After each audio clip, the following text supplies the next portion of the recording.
Bem-vindo ao curso online de psicanálise do IPPC, Instituto de Pesquisas Psicanalíticas de Campinas.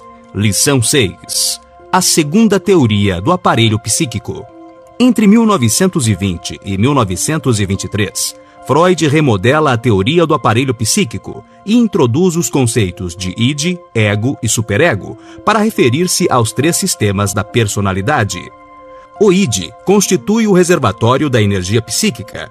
É onde se localizam as pulsões, a de vida e a de morte. As características atribuídas ao sistema inconsciente na primeira teoria são, nesta teoria, atribuídas ao id. É regido pelo princípio do prazer. O ego é o sistema que estabelece o equilíbrio entre as exigências do id, as exigências da realidade e as ordens do superego. Procura dar conta dos interesses da pessoa. É regido pelo princípio da realidade, que com o princípio do prazer rege o funcionamento psíquico. É um regulador na medida em que altera o princípio do prazer para buscar a satisfação considerando as condições objetivas da realidade. Neste sentido, a busca do prazer pode ser substituída pelo evitamento do desprazer. As funções básicas do ego são percepção, memória, sentimentos, pensamento. O superego origina-se com o complexo de Édipo a partir da internalização das proibições, dos limites e da autoridade. A moral, os ideais são funções do superego.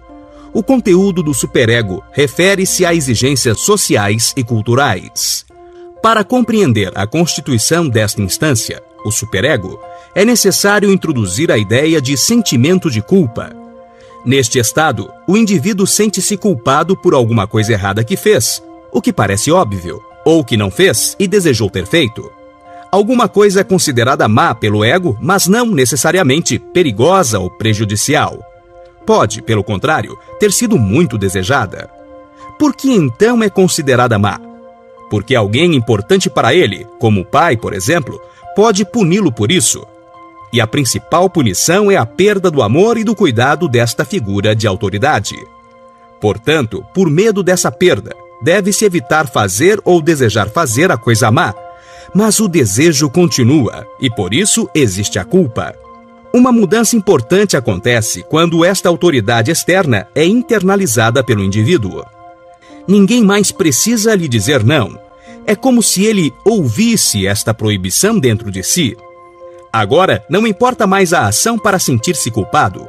O pensamento, o desejo de fazer algo mal se encarregam disso. E não há como esconder de si mesmo esse desejo pelo proibido. Com isso, o mal-estar instala-se definitivamente no interior do indivíduo.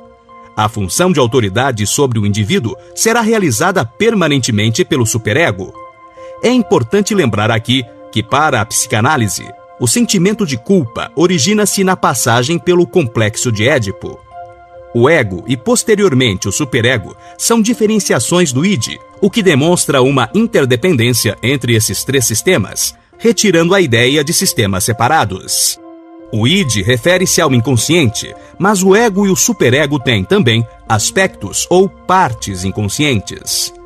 É importante considerar que estes sistemas não existem enquanto uma estrutura vazia, mas são sempre habitados pelo conjunto de experiências pessoais e particulares de cada um, que se constitui como sujeito em sua relação com o outro e em determinadas circunstâncias sociais. Isto significa que, para compreender alguém, é necessário resgatar sua história pessoal, que está ligada à história de seus grupos e da sociedade em que vive.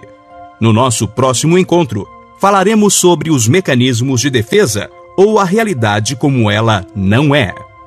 Até lá!